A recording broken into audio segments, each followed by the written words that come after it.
तो now we are going to do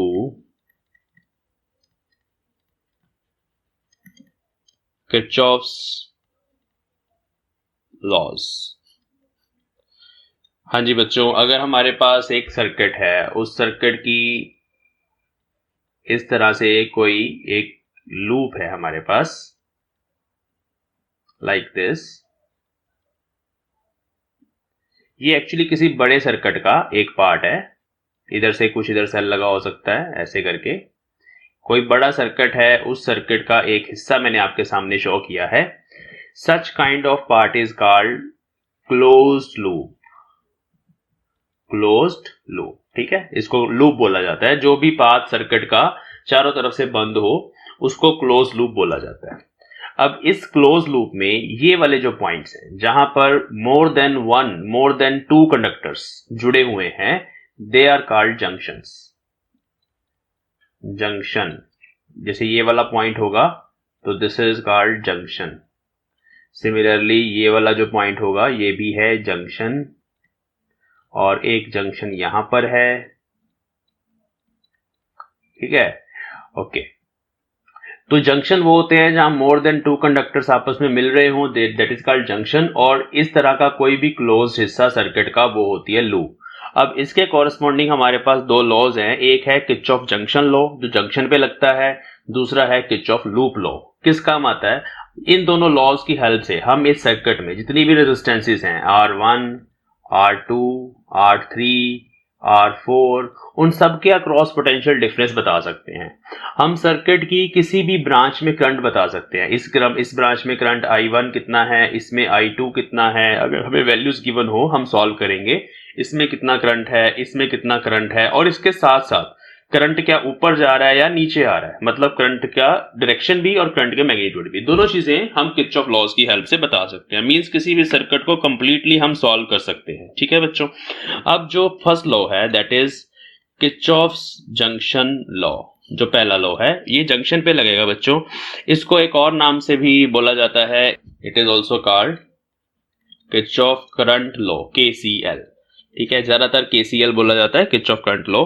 ये क्या बोलता है? ये बोलता है कि लेट अस सपोज सर्किट का कोई जंक्शन है लाइक दिस। सर्किट में इस तरह से एक हमारे पास पॉइंट आ गया जहां पर मोर देन टू कंडक्टर्स इस तरह से जुड़े हुए हैं, और लेट अस सपोज यहां से कुछ करंट I1 जा रहा है अंदर, ठीक है, और इधर से कुछ करंट I2 आ रहा है, और इस साइड से भी कुछ करंट I3 आ रहा है, और यहां से हमारे पास I4 करंट जो है वो इस तरफ जा रहा है। तो ये क्या लॉ बोलता है? ये लॉ बोलता है the sum of inward currents, sum of going in currents,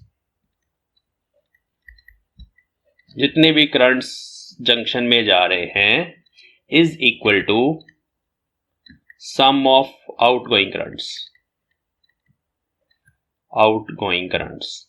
ठीक है। इसका मतलब है कि अगर हम यहां पे लिखें I1 ये अंदर जा रहा है, और I2 भी जंक्शन की तरफ जा रहा है, और I3 भी जंक्शन की तरफ जा रहा है, लेकिन I4 यहां से बाहर आ रहा है। तो ये चीज हमारे पास होती है जंक्शन में, ओके। इसको इस तरीके से भी लिखा जा सकता है कि I1 plus I2 plus I3 minus I4 is equal to 0, ठीक है। अब यहां पर बच्चे जो इनगोइंग करंट्स हैं, जैसे कि यहां पर आपको नजर आ रहा है कुछ पॉजिटिव हैं कुछ नेगेटिव हैं, तो यहां पर एक साइन कन्वेंशन भी ले लिया जाता है। जब आपने लॉ को स्टेट करना है तब साइन कन्वेंशन बताना होता है। न्यूमेरिकल सॉल्व करते टाइम कोई चक्कर नहीं है, आप प्लस माइनस जैसे मर्जी ले लो, कोई चक्कर नहीं है।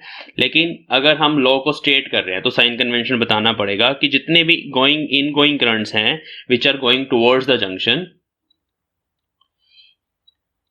इनगोइंग करंट्स जितने भी हैं उनको हम इक्वेशन में पॉजिटिव लेंगे, जैसे यहाँ पे ये अंदर वाले सारे पॉजिटिव है, और जितने भी आउटगोइंग करंट्स हैं जो जंक्शन से बाहर आ रहे हैं उनको हम नेगेटिव लेते हैं, ठीक है।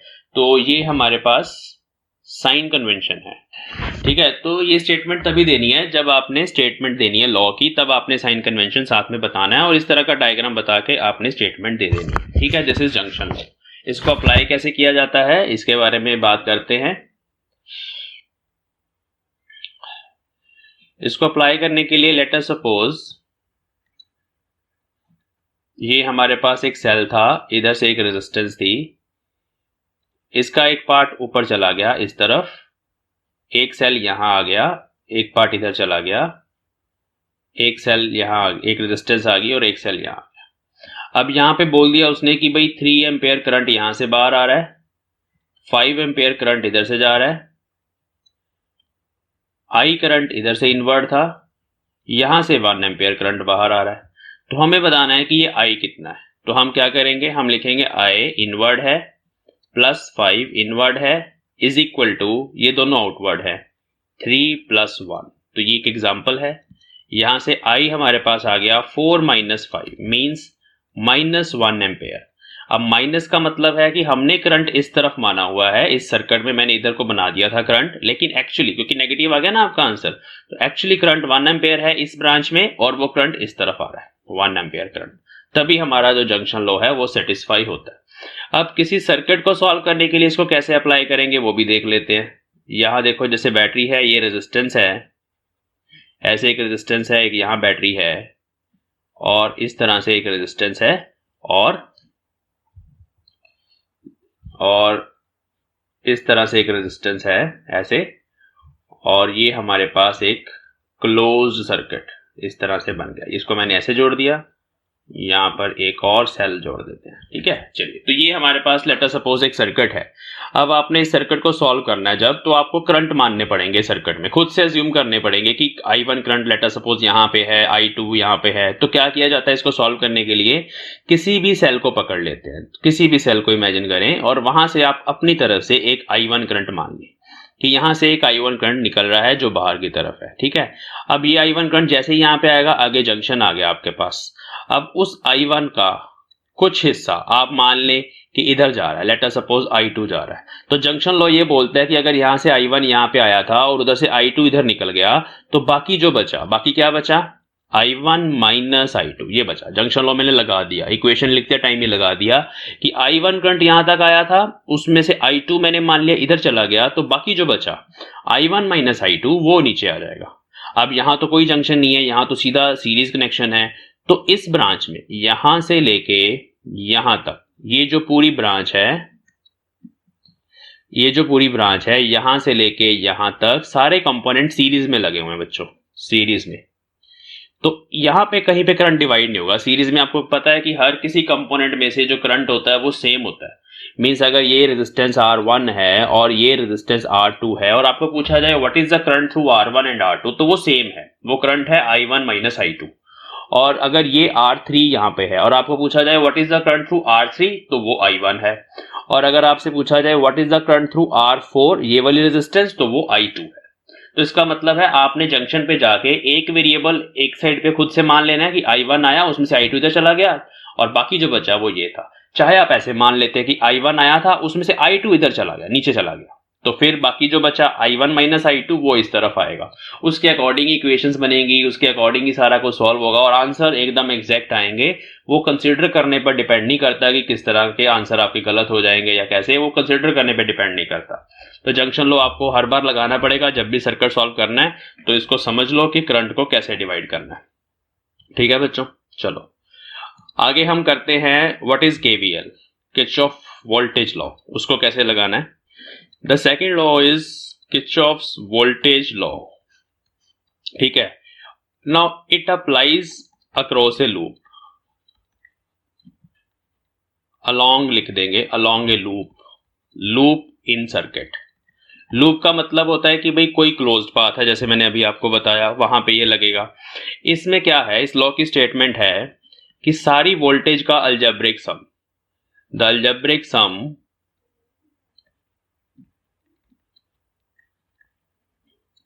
Of all the potential differences, जितने भी पोटेंशियल डिफरेंसेस हैं अक्रॉस द लूप। अब जो पोटेंशियल डिफरेंसेस होते हैं ना बच्चों, वो दो तरह के होते हैं।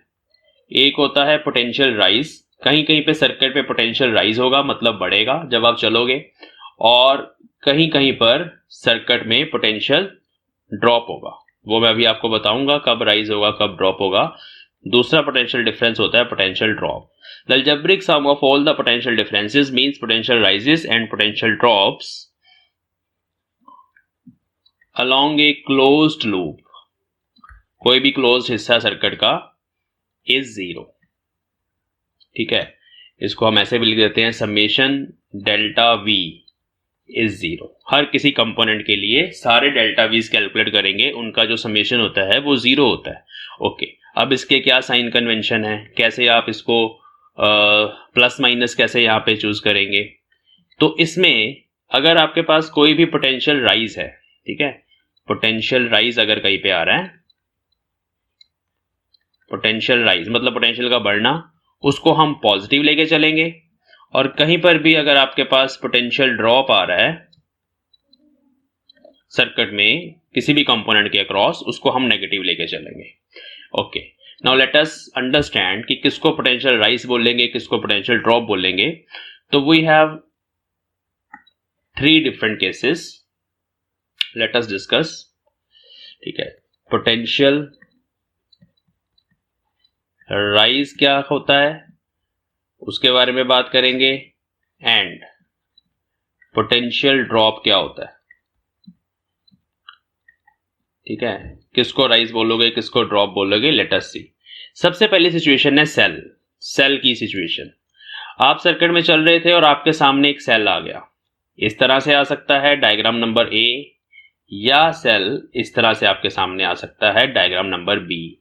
और let us suppose the direction of your ट्रेवर्स, आप सर्किट में चल रहे थे, this is yours direction, yours direction. आप थोड़ी चल रहे हो, मैं थोड़ा अच्छा वर्ड यहां यूज करता हूं, direction of your I site. जैसे आप सर्किट को देख रहे हो, एक एक कंपोनेंट करके देख रहे हो, आप पहला देख रहे हो, फिर अगला देख रहे हो, फिर अगला देख रहे हो, तो योर आई साइट की जो डायरेक्शन है ये वो एरो ये रिप्रेजेंट कर रहा है। अब आप ऐसे देख रहे थे सर्किट को, आपको ऐसे वायर का लॉन्ग चलना पड़ेगा देखते देखते। प्लस पहले आ गया, माइनस बाद में आया। प्लस मतलब हाई पोटेंशियल, माइनस मतलब लो पोटेंशियल। प्लस पहले आया, माइनस बाद में आया, you are going from high to low potential, तो दिस इज पोटेंशियल ड्रॉप। मैं कलर चेंज करूंगा, दिस इज पोटेंशियल ड्रॉप। ठीक है, इस केस में आप चल रहे थे, ऐसे चल रहे हैं आप, this is direction of your I site, negative पहले आया, पॉजिटिव बाद में आया, this is low, this is high, तो ये हो गया जी पोटेंशियल राइज। ये मैं अभी सेल की बात कर रहा हूं, सिर्फ सेल, अभी रेजिस्टेंस पे नहीं गए। तो एक ये सिचुएशन है जो सर्किट में इनकाउंटर होगी। क्या होगा, सेल आ गया चलते चलते, और सेल में नेगेटिव पहले आ गया, पॉजिटिव बाद में आया, तो पोटेंशियल राइज है। पॉजिटिव पहले आ गया, नेगेटिव बाद में आया, तो पोटेंशियल ड्रॉप है। ओके, अब इसको लिखेंगे कैसे इक्वेशन में। लेट अस सपोज इस सेल की जो वोल्टेज है उसकी वैल्यू को मैंने इस लेटर से रिप्रेजेंट कर दिया। इसको ईएमएफ के लिए भी यूज करते हैं, वोल्टेज के लिए भी यूज करते हैं, स्मॉल ई से भी रिप्रेजेंट कर लेते हैं कभी कभार वैल्यू दी होती है। फॉर एग्जांपल ये 2 वोल्ट के सेल हैं दोनों, ठीक है। लेट अस सपोज जो वैल्यू है,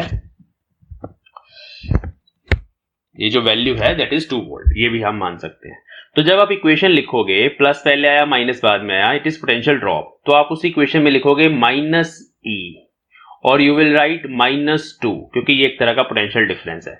इस केस में राइज आया तो आप इसको लिखोगे इक्वेशन में प्लस ई और +2। इक्वेशन में ये इस तरह से आएगा, rise positive, drop negative. This is the first situation. चलिए, जो सेकंड सिचुएशन है बच्चों, वो है रेजिस्टेंस की। तो सेकंड है कि आप चल रहे थे सर्किट में और आपके सामने रेजिस्टेंस आ गई, रेजिस्टेंस इनकाउंटर हो गई, ठीक है। चलिए, अब रेजिस्टेंस अगर है तो रेजिस्टेंस तो कोई भी पोटेंशियल राइज या ड्रॉप नहीं है, वो तो रेजिस्टेंस है। लेकिन अगर रेजिस्टेंस में से करंट पास हो रहा है, तब जब आप V = IR का फॉर्मूला लगाओगे तो मींस I टाइम्स R, ये बनती है voltage. I times R is voltage, ठीक है। Okay, now let us see the situation. 2 situations फिर से हैं हमारे पास। एक है करंट जो है रेजिस्टेंस में, पहले मैं रेजिस्टेंस बना लूं। तो 2 सिचुएशंस हैं, diagram A, diagram B. First case में करंट ऐसे चल रहा है I, रेजिस्टेंस की वैल्यू R।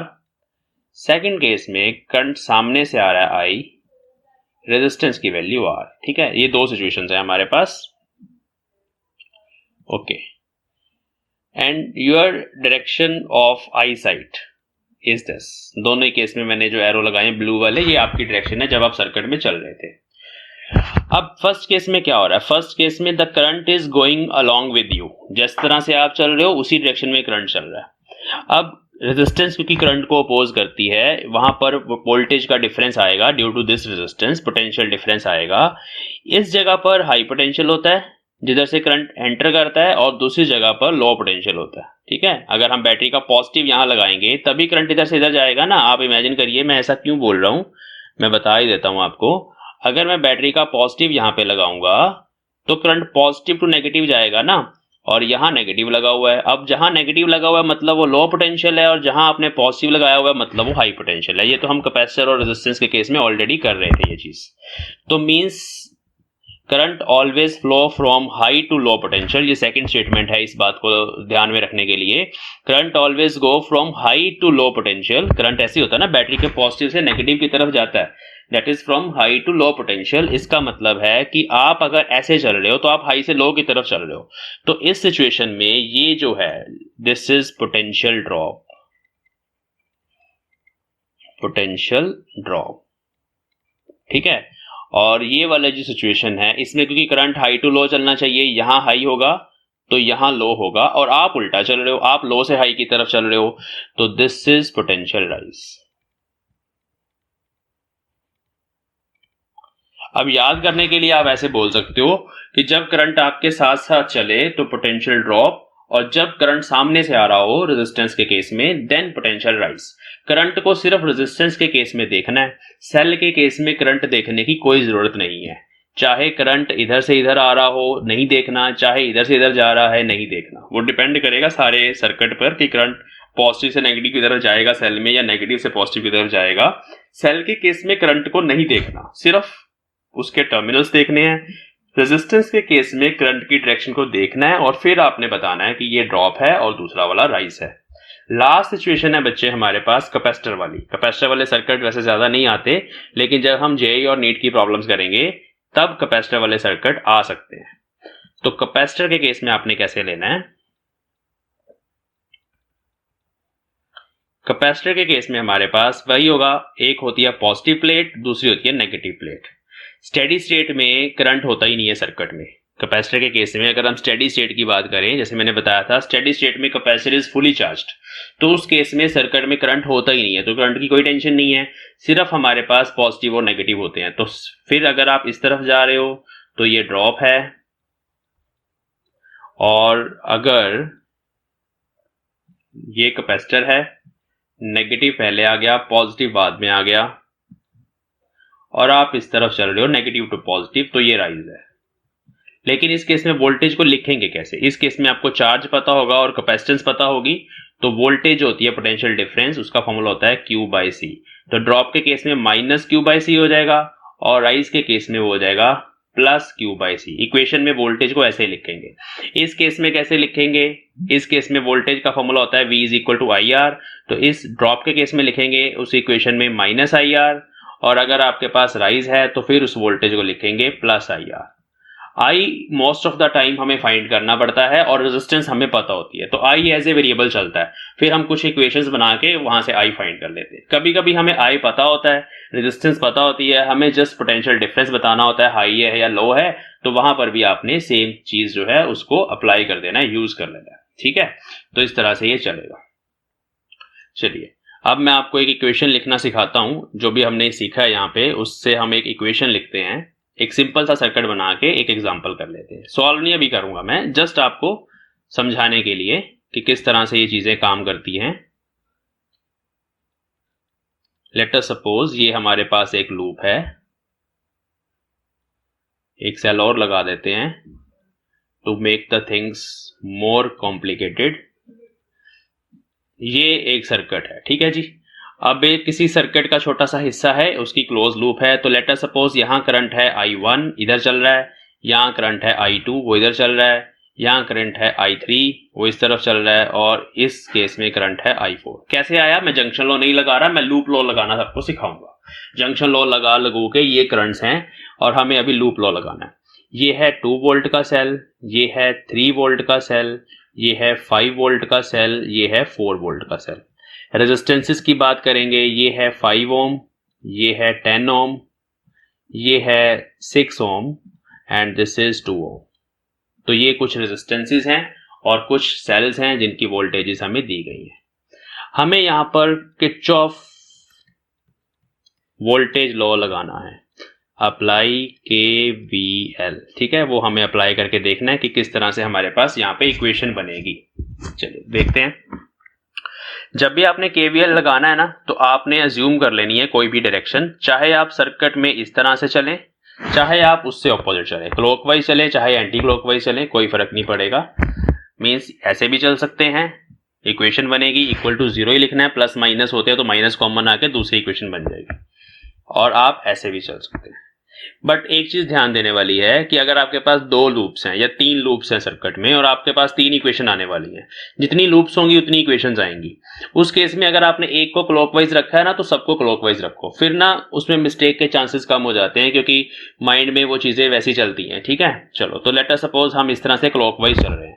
इसका मतलब है मैं A से स्टार्ट करूंगा, अपनी आई साइड को घुमाना, ऐसे चलूंगा, फिर मैं B तक जाऊंगा, फिर मैं ऐसे नीचे आ जाऊंगा, C तक आ जाऊंगा, फिर मैं यहाँ पे D तक आ जाऊंगा और फिर मैं वापस A तक जाऊंगा। तो I am going along ABCDA, सारा जो पाथ है उसको कंप्लीट करना है। कितने कंपोनेंट्स हैं इसमें, लेट अस सी इसमें कितने कंपोनेंट्स आने वाले हैं। This is your first component, this is your second component, पहला सेल, फिर आएगी रेजिस्टेंस, ये तीसरा कंपोनेंट आएगा, ये चौथा आएगा, ये फिफ्थ है, ये सिक्स्थ है, ये सेवंथ है, ये एट्थ है। तो जितने भी कंपोनेंट्स लगे होंगे उस लूप में, यहां पर 8 चीजें लगी हुई हैं, रेजिस्टेंस और सेल मिला के जितने भी लगे होंगे उतनी टर्म्स आएंगी। ध्यान रखना, ऐसे कभी कभी ना मिस हो जाता है। तो जब आप इक्वेशन लिख लो, इक्वेशन लिखने के बाद उधर से कंपोनेंट गिन लो कितने हैं, इधर से टर्म्स गिन लो, जितनी टर्म्स हैं, जितने कंपोनेंट्स हैं उतनी टर्म्स इक्वेशन में होनी चाहिए। इसका मतलब है आपने कुछ मिस नहीं किया, ठीक है। तो ये मैं चीजें आपको बता रहा हूं सॉल्व करने के लिए। तो चलिए हम पहले A से B की तरफ चलते हैं। फर्स्ट कंपोनेंट सेल आया, पहले आ गया प्लस, बाद में आया माइनस, तो ये पोटेंशियल ड्रॉप है। पोटेंशियल ड्रॉप को मैं लिख दूंगा -2, क्योंकि ये एक वोल्टेज है तो वोल्टेज को मैंने एज इट इज लिख देना। फिर यहां पर I2 करंट है, 10 ओम रेजिस्टेंस है और मैं चल रहा हूं करंट के अलोंग। जब हम करंट के अलोंग चलते हैं तो इट इज ड्रॉप, क्योंकि करंट चलता है हाई टू लो पोटेंशियल, तो इसको भी नेगेटिव लिखना पड़ेगा। तो इसको लिखेंगे -10 I2। यहां पे I2 और रेजिस्टेंस को ना मल्टीप्लाई करना पड़ेगा, तभी ये एक वोल्टेज बनेगी, वोल्टेज या पोटेंशियल डिफरेंस बनेगा। मैं वोल्टेज की जगह ना यहां पर बढ़िया जो वर्ड है वो पोटेंशियल डिफरेंस है।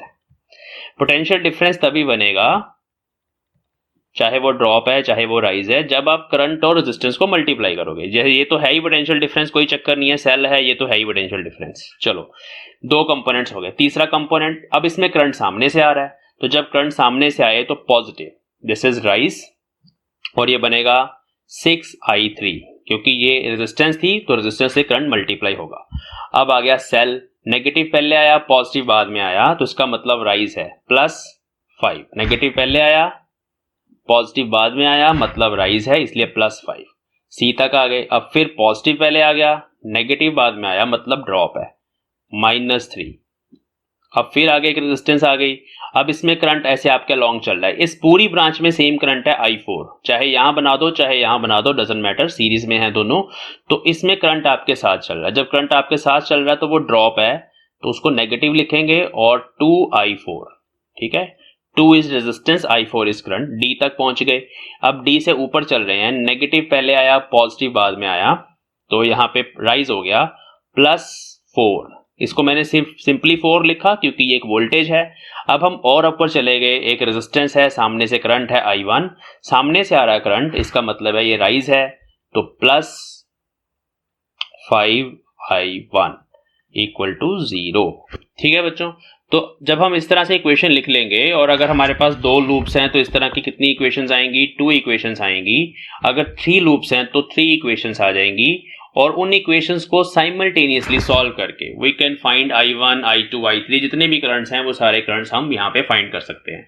तो ये जस्ट मैंने आपको इक्वेशन लिखनी सिखाई है कि किस तरह से KVL लगा के आप किसी भी लूप के लिए इस तरह की इक्वेशन जो है वो लिख सकते हैं। ठीक है, राइज और ड्रॉप आपको पता लग गया। अब दो क्वेश्चन थ्योरेटिकल हैं छोटे छोटे कि फिजिकली ये जो लॉज हैं ये क्या रिप्रेजेंट करते हैं। तो जो KCL है, Kirchhoff junction law, it actually comes from the law of conservation of charge.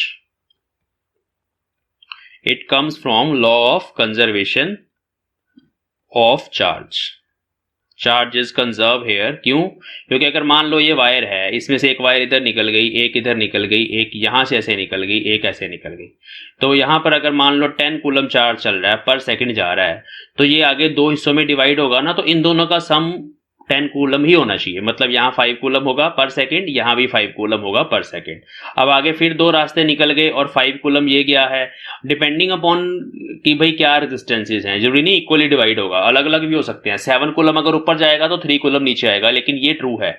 अगर 2 कूलम ऊपर चला गया तो 8 कूलम नीचे आएगा, ऐसे होगा। अब यहां जैसे 5 कूलम और लेटर सपोज इधर से 2 कूलम यहां चला गया तो फिर 3 कूलम यहां आएगा। पर सेकंड बता रहा हूं मैं, ये चार्जिंग नहीं कर रहा मैं इसकी, मैं करंट की बात कर रहा हूं, law of conservation of charge. इधर से 5 कूलम आ रहा था, मान लो 1 कूलम यहां चला गया, तो इसका मतलब है इधर से 4 कूलम चार्ज पर second means current 3 ampere current बन गया, ये 2 एम्पेयर करंट बन गया, तो ये ऐसा होगा। तो this comes from law of conservation of charge, जो KCL है, और जो KVL है, Kirchhoff voltage law, it comes from law of conservation of energy. It is because of law of conservation of energy. क्योंकि बेसिकली जब आपने ये potential differences यहाँ पर स्टोर करके रखे हुए हैं, सेल में आ गया पोटेंशियल डिफरेंस, यहाँ पर रेजिस्टेंस के अक्रॉस आ गया पोटेंशियल डिफरेंस, और इसी पोटेंशियल डिफरेंस के कारण वहां पर हीट एनर्जी जनरेट होगी V²/RT। तो बेसिकली एनर्जी ही स्टोर्ड है, इलेक्ट्रिकल एनर्जी ही है। टोटल एनर्जी जो है वो कंजर्व होनी चाहिए। इसलिए अगर एक बैटरी लगा दी आपने सर्किट में, उस बैटरी ने कुछ एनर्जी सप्लाई करी, तो वो सारी एनर्जी सारे कंपोनेंट्स में डिवाइड हो जानी चाहिए। इसलिए law of conservation of energy है जो KVL है। तो आई होप आपको ये सीरीज और ये ड्रॉप और राइज हैं जो किस तरह से हमने कैलकुलेट करने हैं उनके बारे में पता चला है। तो अभी हम एक सिंपल सा क्वेश्चन कर लेते हैं, जैसे मैंने अभी आपको करवाया। अब हम इसको सॉल्व भी कर लेते हैं। देखिए,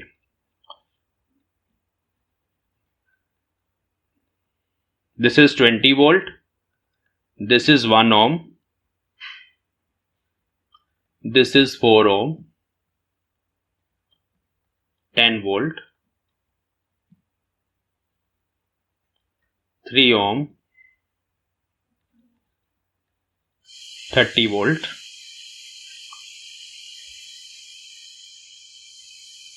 15 volt, और ये वाली रेजिस्टेंस है 2 ओम। तो ये वैसे ही क्लोज लूप है हमारे पास, and we have to find the current in circuit. What is current in circuit? ठीक है, तो हम वही करेंगे ABCD। और अभी बच्चे क्योंकि एक ही लूप है, करंट कहीं पे भी डिवाइड नहीं होगा। आप कहीं से भी मान ले करंट की, सर्किट में करंट लेटर सपोज ऐसे चल रहा है, ये I करंट है, तो वो I करंट जो है वो ऐसे ही चलता रहेगा। कहीं से भी आप किसी भी डायरेक्शन में मान सकते हैं, कोई प्रॉब्लम नहीं है। तो ये I करंट हमने मान लिया, सब जगह I करंट है, और एक ही इक्वेशन बनेगी, उस इक्वेशन में से हम I निकाल लेंगे। देखिए मैं फटाफट लिख रहा हूँ, आप फटाफट चेक करते जाइए मैं सही लिख रहा हूँ। तो सबसे पहले हमारे पास, जब मैं A से B की तरफ चलूंगा, तो सबसे पहले मेरे पास ड्रॉप आया विच इज -20। फिर उसके बाद अगेन ड्रॉप आया विच इज -I/1। करंट को रेजिस्टेंस से मल्टीप्लाई करना है, और ये ड्रॉप है क्योंकि आप करंट के अलोंग चल रहे हो। फिर राइज आया +15। फिर ड्रॉप आया which is -2I, current into resistance. उसके बाद हमारे पास ड्रॉप आ गया -30। फिर ड्रॉप आ गया -3I। उसके बाद फिर राइज आ गया +10, और फिर ड्रॉप आ गया -4I = 0। तो ये आ गया -I, -2I, -3I एंड -4। ये 7 हो गए, 7 और 1 8 हो गए, और ये 10 हो गया। तो -10I = इसको सॉल्व करेंगे तो -20, -30, -50 हो गया, -50 प्लस 15 और 10 25, इट इज -25, वो -25 उधर जाके +25 हो गया। ठीक है, इधर -25 था, देखो ये पॉजिटिव हैं दोनों, ये दोनों पॉजिटिव हैं और बड़े वाले दोनों नेगेटिव हैं। इधर -25 था, उधर जाके +25 हो गया, तो आई हमारे पास आ गया -2.5 एम्पेयर। ठीक है जी, इसका मतलब है कि जो मैंने करंट की डायरेक्शन मानी है, मैंने उल्टी मान ली हुई, एक्चुअली रिवर्स मान लिया मैंने, तभी यहां माइनस साइन आ रहा है। अगर मैं इस तरह से मानता करंट तो पॉजिटिव आता। तो आप आंसर कैसे लिखेंगे? There is 2.5 ampere current in which direction? इस डायरेक्शन में है, एंटी क्लॉकवाइज डायरेक्शन। ठीक है, तो इस तरह से हम इस आंसर को कॉट करेंगे कि जो करंट है वो DCBA के अलोंग चल रहा है और वो जो है 2.5 एम्पेयर। अब ऐसे ही अगर आपको पूछ लिया जाए what is the potential difference, आपको पूछा जाए what is the potential difference across 2 ohm resistance, या ऐसे पॉइंट दे दे, यहां पॉइंट दे दिया x, यहां पॉइंट दे दिया y, और आपको पूछा जाए what is Vx minus Vi, ये पूछा जाए, या पूछा जाए what is Vy minus Vx, ये पोटेंशियल डिफरेंसेस हैं। ठीक है, ओके, आपने वोल्टेज बतानी है, potential difference, voltage equal to current into resistance, V is equal to IR। अब आप बता दो, हाई पोटेंशियल भी आपको पता है, X should be high potential, की करंट ऐसे नीचे जा रहा है, सॉरी करंट नीचे थोड़ी जा रहा है, ये तो मैंने माना था उल्टा, करंट ऐसे चल रहा है, जो हमने कैलकुलेट किया है वो करंट ऐसे चल रहा है, मतलब Y is at high potential, X is at low potential. अगर Y हाई है तो ये वाला आंसर पॉजिटिव आएगा, high minus low, sorry positive आएगा, और x वाला, ये फर्स्ट वाला आंसर नेगेटिव आएगा। समझ रहे हो मेरी बात? देखो दोबारा से सुनो, ये हाई पोटेंशियल पे है, ये लो पे है, मतलब Vy minus Vx must be positive, मैंने प्लस साइन लगा दिया। चलो कितना है ये? IR के बराबर, करंट कितना 2.5, R कितना 2, मतलब 5 वोल्ट्स। 5 वोल्ट्स का पोटेंशियल डिफरेंस इस रेजिस्टेंस के अक्रॉस है, और इसको आप लिख सकते हैं 5 वोल्ट है, पॉजिटिव है। ठीक है, चलो यहां कितना होगा? -5 वोल्ट।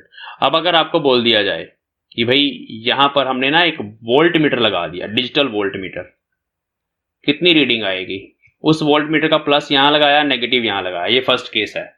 अगर प्लस ऊपर लगाया, नेगेटिव यहां लगाया, तो मीन्स आपने वोल्ट मीटर का पॉजिटिव टर्मिनल लो पोटेंशियल के साथ जोड़ दिया, तो इसकी रीडिंग नेगेटिव आएगी। डिजिटल वोल्ट मीटर की बात कर रहा हूं, डिजिटल वाला जो होता है ना, उसमें नेगेटिव पॉजिटिव साइन आ जाते हैं। जो नीडल वाला होता है उसमें साइन नहीं आते, उसमें नीडल इस तरह से जीरो जो होती है ना, जीरो, नीडल उससे पीछे यहां टकराती है, मतलब वो पीछे जाने की कोशिश करती है नीडल, ऑपोजिट डायरेक्शन में, तो वो पता चल जाता है कि हमने वोल्ट मीटर को ना उल्टा कनेक्ट कर दिया।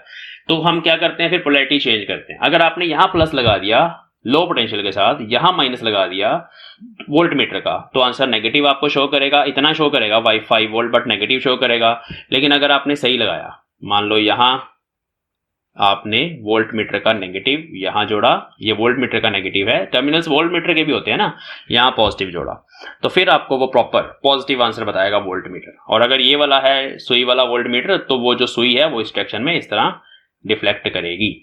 तो आई होप आपको रेजिस्टेंस के अक्रॉस पोटेंशियल डिफरेंस कैसे निकालना है आप बता सकते हैं। कहीं और भी फाइंड कर लेते हैं। अगर हमारे पास दो ये पॉइंट्स हैं, लेट मी राइट अगेन, ध्यान से देखना। लेट अस सपोज यहां पर पॉइंट है P, यहां पर पॉइंट है Q। ठीक है, अब आपको बताना है potential difference across this resistance VP minus VQ, ये आपको बताना है। ठीक है, अब फिर से देखो, करंट ऐसे चल रहा है, करंट ऐसे चल रहा है, means P is at high potential and Q is at low potential, answer will be positive. कितना होगा answer? I into R। I कितना है? 2.5, R कितना है? 4, तो 2.5 इंटू 4 10 वोल्ट, 10 वोल्ट का जो पोटेंशियल डिफरेंस है वो इस रेजिस्टेंस के अक्रॉस है। हाँ जी बच्चों, अब नेक्स्ट अगर हमें फाइंड करना है what is VA minus VD, अगर ये चीज आपको फाइंड करनी है तो उसके लिए हम क्या ट्रिक यूज करते हैं, ध्यान से सुनना। उसके लिए हम यहाँ से A पॉइंट से पोटेंशियल लिखना स्टार्ट करते हैं। वी राइट द इक्वेशन, हम यहाँ लिख देते हैं कि यहाँ पे पोटेंशियल VA है, पोटेंशियल डिफरेंस नहीं, मैं एक पॉइंट पे पोटेंशियल की बात कर रहा हूँ, पोटेंशियल VA है।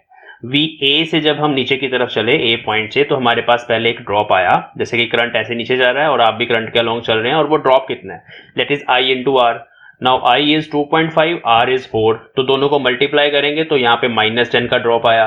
फिर उसके बाद एक सेल आ गया, वो भी 10 वोल्ट का है, and you are going from positive to negative, आप ऐसे नीचे चल रहे हैं, तो उस केस में एक और ड्रॉप आ गया -10 is equal to the potential at point T.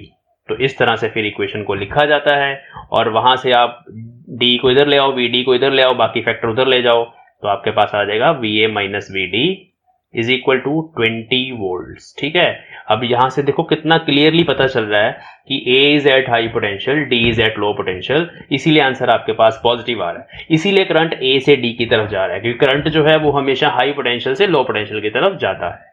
तो आई होप आपको समझ आया कि एक लूप में हर किसी रेजिस्टेंस में से करंट कैसे फाइंड करना है, हर किसी रेजिस्टेंस के अक्रॉस पोटेंशियल डिफरेंस कैसे कॉट करना है, और अगर आपके पास कोई एक ब्रांच है तो उस ब्रांच के अक्रॉस अगर आपने पोटेंशियल डिफरेंस बताना है जिसमें एक सेल भी लगा हुआ है और एक रेजिस्टेंस भी लगी हुई है, तब आपने इस ट्रिक को यूज करना है। इस तरह से आपने इक्वेशन लिखनी है और उस इक्वेशन से आपके पास पोटेंशियल डिफरेंस आ जाएगा। ये डी है, ये सी है, इसके बीच में कितना पोटेंशियल डिफरेंस है वो भी हमें बताना है। और इन सबको बताने के लिए बच्चों आपको सबसे पहले फाइंड करना पड़ेगा करंट इन ईच ब्रांच। ये क्वेश्चन में मेंशन नहीं है, लेकिन जब तक आप ये करंट नहीं फाइंड करेंगे आपको पोटेंशियल डिफरेंस नहीं पता लगेगा, क्योंकि जो पोटेंशियल डिफरेंस है ना किसी भी रेजिस्टेंस के अक्रॉस या किसी भी दो टर्मिनल्स के अक्रॉस, वो कैसे निकलता है, वो निकलता है करंट इनटू रेजिस्टेंस से। अब जैसे यहाँ बी और डी के अक्रॉस निकालना है, तो अगर आपको इस ब्रांच में करंट पता लगेगा ना बी डी वाली ब्रांच में, तभी आप पोटेंशियल डिफरेंस लिख पाओगे। तो इसलिए सबसे पहले तो करंट ही फाइंड करना है, और जैसे मैंने सॉल्व किया हुआ है उस हिसाब से मैं करंट के कन्वेंशंस लेने वाला हूं, आपने सेम यूज करने हैं ताकि हमारी इक्वेशंस मैच हो जाएं। I1 करंट लेटर सपोज यहां पे आ रहा है, तो B, A और D तक ये सारा कुछ सीरीज में लगा हुआ है, तो इन सारे कंपोनेंट्स में 4 कंपोनेंट्स हैं 1 2 3 4, इन चारों में करंट I1 ही रहेगा क्योंकि ये सब सीरीज में है। उसमें से लेटर सपोज इस डायरेक्शन में हमारे पास करंट चला गया I2 इस डायरेक्शन में, तो ऊपर चला गया I1 माइनस I2। मीन्स अगर आप I1 I2 दोनों निकाल लेंगे, दोनों को सब्ट्रैक्ट कर देना और आपके पास ये आ जाएगा I1 माइनस I2। तो now you have to write two equations, here we have two loops, this is loop number 1 ये वाली, and this is loop number 2। ठीक है, मैं यहां लिख देता हूं लूप 1 एंड लूप 2। तो हमें बच्चों इसके इस लूप में किरचॉफ वोल्टेज लॉ लगाना है, क्योंकि जंक्शन लॉ मैं लगा चुका हूं। ये I1 करंट मैंने यहां से माना, उसमें से I2 इधर चला गया, I1 माइनस I2 इधर चला गया, मींस मैंने इस पॉइंट पे जंक्शन लॉ ऑलरेडी लगा दिया। तो आपने भी जब इस प्रॉब्लम को सॉल्व करना है आपने जंक्शन लॉ अपने आप उसी टाइम लगा देना है। जंक्शन लॉ लगाने के बाद अब आपने करंट की इक्वेशंस लिखनी है। तो I am applying this law, Kirchhoff voltage law along A B D A. ठीक है, तो ए बी लूप 1 की बात कर रहा हूं मैं। Loop 1 is path is A B D A, तो मैं इस लॉ को लगाने वाला हूं। तो जब मैं पहले ए से बी तक जाऊंगा बच्चों, ए से बी तक पहले सेल का पॉजिटिव आया, बाद में सेल का नेगेटिव आया, तो this is potential drop. Potential drop मतलब 2 वोल्टेज है, 2 वोल्ट है, ड्रॉप है, तो आपने माइनस साइन ले लेना है, तो -2 आ गया मेरे पास। उसके बाद रेजिस्टेंस आ गई, रेजिस्टेंस में से करंट पास कर रहा है I1 और करंट सामने से आ रहा है। जब भी करंट सामने से आता है इट इज पोटेंशियल राइज, क्योंकि ये लो पोटेंशियल है, ये हाई पोटेंशियल है, current always go from high to low potential, means आप ऐसे चल रहे हो, तो this is potential rise. Potential rise को पॉजिटिव लेना है और मैं यहां पे लिख दूंगा current which is I1 into resistance which is 2, तो 2I1 यहां पर वोल्टेज आएगी। सेल के केस में वोल्टेज डायरेक्टली 2 वोल्ट लिखना है, रेजिस्टेंस के केस में वोल्टेज करंट के साथ मल्टीप्लाई करके लिखना है। अब मैं बी पॉइंट पर आ गया, अब मैं बी से डी की तरफ जा रहा हूं। ये वाली जो रेजिस्टेंस है इसकी वैल्यू किसी ने मेरे से नहीं पूछी, इट इज 2 ओम, ये मेरे से मिस हो गई थी। तो ये जो 2 ओम की रेजिस्टेंस है इसमें से करंट सामने से आ रहा है, तो अगर करंट सामने से आ रहा है तो इट इज राइज, तो 2 इंटू प्लस हो गया ना I1 माइनस I2। करंट जब भी सामने से आया इट इज राइज। मैं डी पॉइंट तक पहुंच गया, अब डी से मैं ऊपर की तरफ जा रहा हूं और फिर से देखिए करंट I1 सामने से आ रहा है, इट इज ऑल्सो राइज। अब 1 इंटू I1 करूंगा, राइज है, पॉजिटिव आएगा I1। फिर सेल आ गया, सेल का नेगेटिव पहले आया, पॉजिटिव बाद में आया, means it is also rise, तो +1 वोल्ट मेरे पास यहाँ पे आ गया। इस इक्वेशन को थोड़ा सिंप्लीफाई करेंगे, ये है -2 +1 मीन्स -1, ये बना 2I1 प्लस 2I1, ये 2 अंदर चला गया,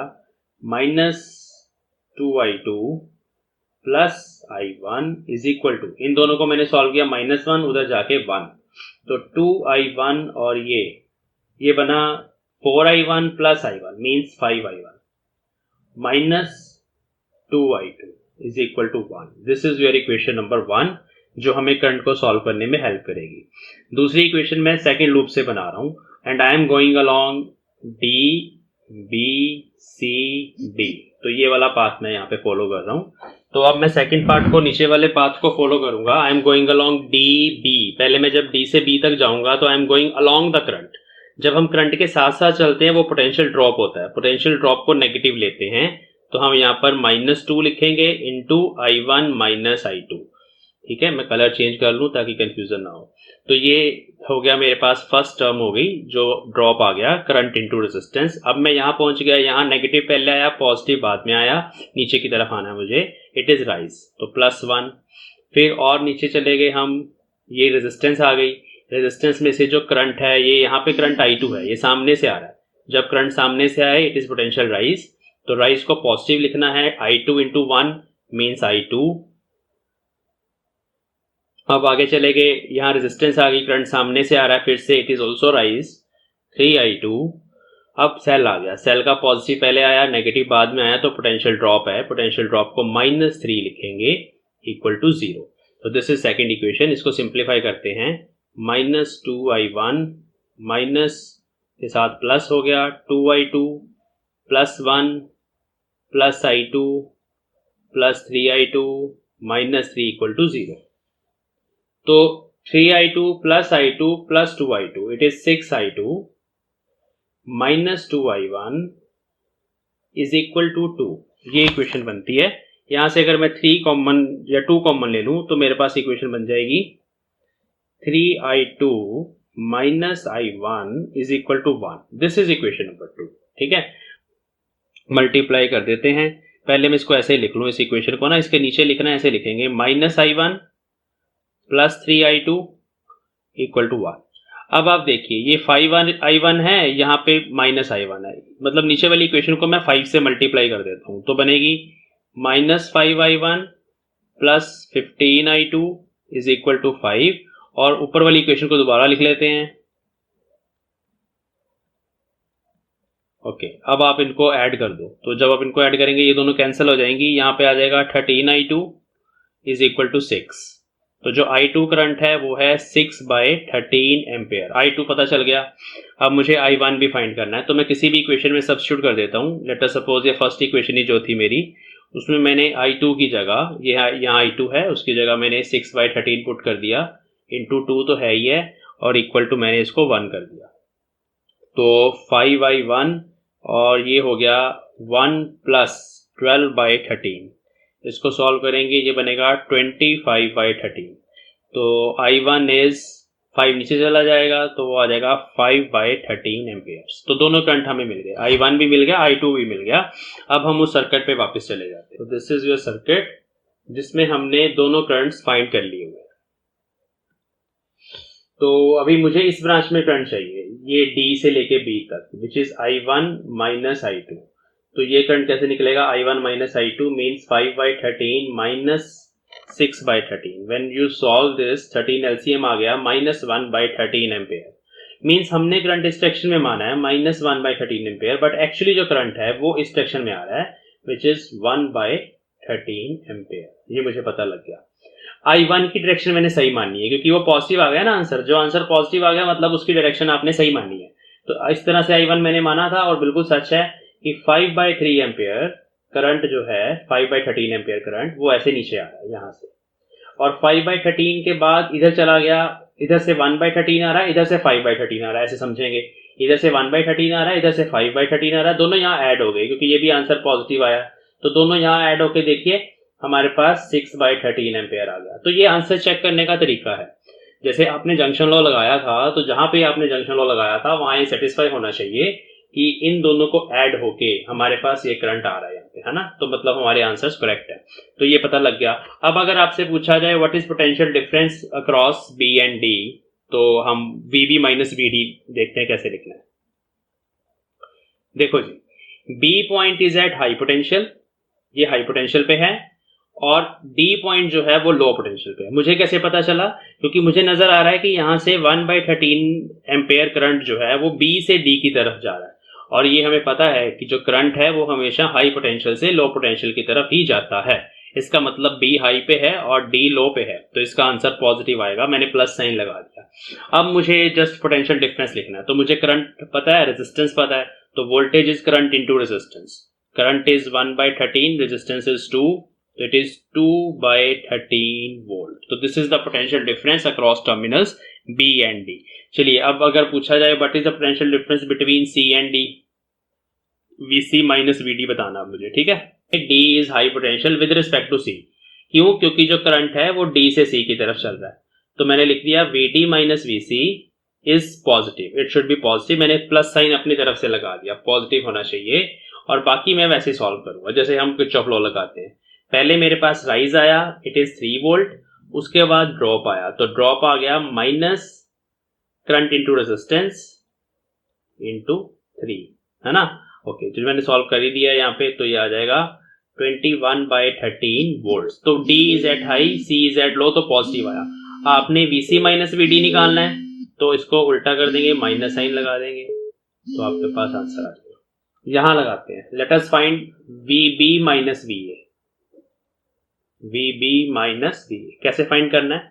देखो इसमें करंट ऐसे ही चल रहा है, तो B is at high potential, A is at low potential, वो मुझे पता है। अब करंट के अलोंग हम चल रहे हैं, तो यहां आ जाएगा I1 इंटू 2। I1 हमारे पास कितना है? I1 इज 5/13, तो 5/13 इंटू 2। और क्योंकि ये ड्रॉप है ना, देखो हम ऐसे चल रहे हैं ना, करंट भी ऐसे चल रहा है, हम भी ऐसे चल रहे हैं, B से लेके A तक जाना मुझे, तो देखो ये ड्रॉप है, तो मैं यहाँ माइनस साइन लगाऊंगा। देखो बाहर प्लस है, ये माइनस ड्रॉप वाला है। अब मैं आगे चला गया और मेरे पास सेल आ गया, तो सेल का पोटेंशियल है +2, ठीक है। अब इसको सॉल्व करके देखते हैं क्या होता है, मुझे पता नहीं क्या होना है। तो नीचे 13 आ गया, यहाँ आ गया 13 इंटू 2 26, तो ये आंसर आ गया प्लस आ गया, मन की बात, तो ये आ गया 16/13 वोल्ट। देखो अपने आप आंसर पॉजिटिव आ गया ना, तो पता चल रहा है ना कि आंसर कि B is at high potential, A is at low potential, तो देखो पॉजिटिव आंसर आ रहा है। 16/13 वोल्ट जो है वो इस ब्रांच के अक्रॉस है। अच्छा, अगर सिर्फ सेल के अक्रॉस पूछा जाए कि इस सेल के अक्रॉस कितना पोटेंशियल डिफरेंस है, तो वो 2 वोल्ट ही है, उसमें कोई चक्कर नहीं है। क्यों? क्योंकि वो तो सिर्फ हम सेल की बात कर रहे हैं ना, तो टोटल 16/13 वोल्ट है, उसमें से 2 वोल्ट इसके अक्रॉस है, बाकी जो पोटेंशियल डिफरेंस है वो इसके अक्रॉस है। इसके अक्रॉस कितना? I into R। उन दोनों को ही ऐड करके हमारे पास आंसर आया ना। तो अकेले सेल वाला ऐसे करना है। अकेली रेजिस्टेंस के बारे में पूछा हो, अगर मैं पूछ लूं कि ये 1 ओम की रेजिस्टेंस है जी, इसके अक्रॉस पोटेंशियल डिफरेंस बताओ, तो ये तो बहुत आसान है। करंट है I1 और रेजिस्टेंस है 1 ओम, दोनों को मल्टीप्लाई कर दो, तो आंसर आ जाएगा आपके पास 5/13 वोल्ट। तो यहां पर 5/13 वोल्ट है।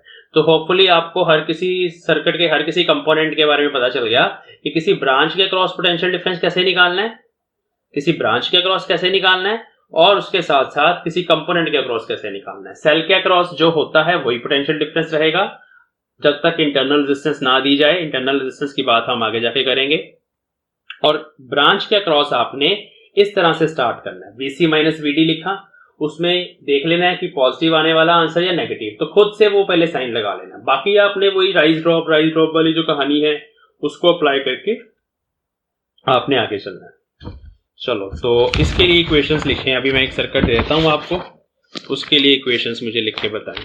हाँ जी बच्चों, तो नेक्स्ट ये सर्किट है आपके सामने। इस सर्किट में भी I1, I2 और I3 को हमें फाइंड करना है। तो किरचॉफ लॉ लगाइए और इसको सॉल्व कीजिए, क्या इनकी वैल्यूज आती हैं। तो चलिए इस क्वेश्चन का भी सोल्यूशन करते हैं बच्चों। सबसे पहले हमने फर्स्ट वाली लूप कंसीडर करनी है। फर्स्ट वाली लूप में हम लॉ लगाएंगे। हमें ये गिवन है कि यहाँ I1 करंट फ्लो कर रहा है, यहाँ I2 कर रहा है, और इस नीचे वाली ब्रांच में से जो करंट फ्लो कर रहा है वो I3 कर रहा है। It is given in the question and we have to find all the 3 currents. तो बच्चों पहले जंक्शन लॉ लगा देते हैं। आपको नजर आ रहा है कि इस तरफ से मेरे पास I1 करंट आ रहा है और इस तरफ से मेरे पास I2 करंट आ रहा है। ये दोनों करंट यहाँ पे ऐड हो जाएंगे और ऐड होके नीचे आएगा I1 प्लस I2। मीन्स ये जो I3 है वो एक्चुअली I1 प्लस I2 ही है। तो मैं यहाँ I3 की जगह मैं इसको रब कर दूंगा यहाँ से। आप दोबारा सर्किट रीड्रॉ करेंगे सर्किट को रीड्रॉ करके जंक्शन लॉ लगाने के बाद you will write here I1 plus I2। Means अगर आपने ये फाइंड कर लिया I1 प्लस I2 तो I3 आ गया, है ना। तो यहाँ मैं लिख भी लेता हूँ इक्वेशन कि I3 जो है वो इन दोनों का सम है। ये जंक्शन लॉ से मुझे पता लग गया। अब मुझे KVL लगाना है, ऊपर वाली लूप में लगाते हैं विच इज ABCDA। तो इस लूप में मैं अभी KVL लॉ लगाने वाला हूँ। देखो कैसे लगता है KVL। सबसे पहले मैं A से स्टार्ट हुआ, सेल मेरे सामने आ गया, सेल का पॉजिटिव पहले आ गया, नेगेटिव बाद में आ गया बच्चों। तो जब हम हाई पोटेंशियल से लो पोटेंशियल की तरफ जाएंगे, हाई टू लो, इमेजिन करो high to low, it is drop, ठीक है। तो दिस इज पोटेंशियल ड्रॉप, इसको मैं लिख दूंगा -2 वोल्ट। वोल्ट तो है, ये यूनिट लिखने की जरूरत नहीं है।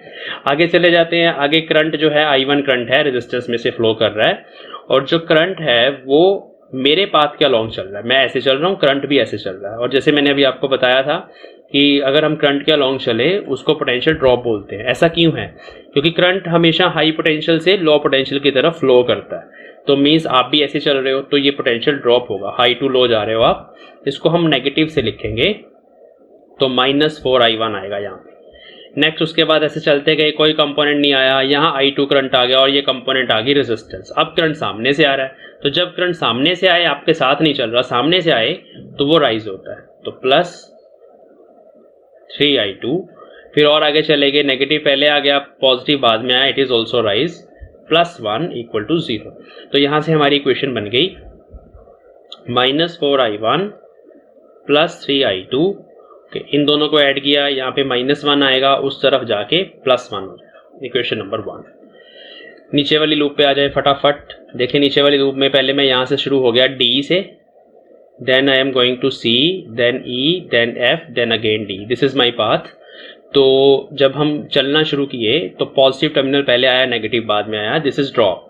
इसको मैंने बोल दिया -1। वोल्टेज है, वोल्टेज को कभी भी किसी और फैक्टर से मल्टीप्लाई नहीं करना, ये सेल की वोल्टेज है -1।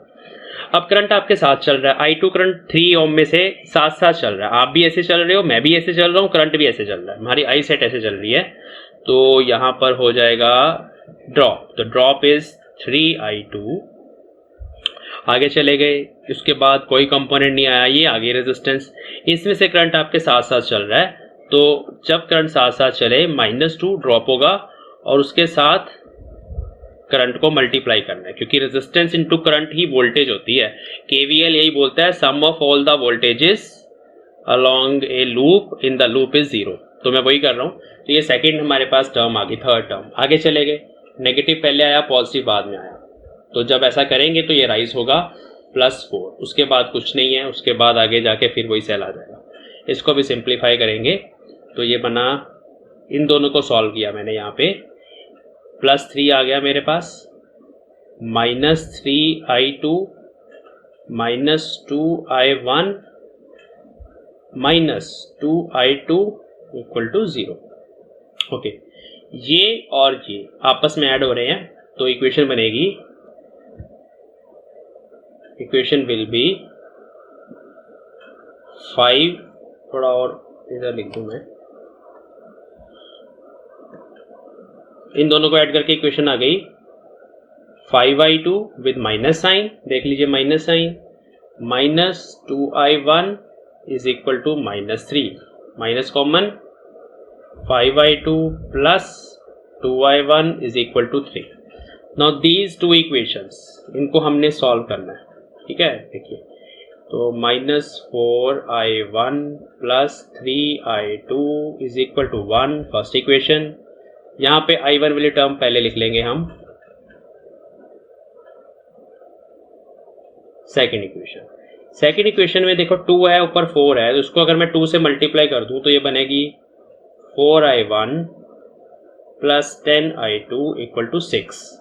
और ऊपर वाली इक्वेशन भी मैं यहाँ पे दोबारा लिख रहा हूँ, -4I1 + 3I2 = 1। इन दोनों को ऐड कर देते हैं, तो ये दोनों कट गए, 13I2 = 7। तो I2 इज 7/13 एम्पेयर। तो हमें I2 करंट पता चल गया बच्चों, which is 7/13 ampere. I1 current कैसे फाइंड करें, यहां पुट कर देंगे, -4I1 + 3 × 7/13 = 1।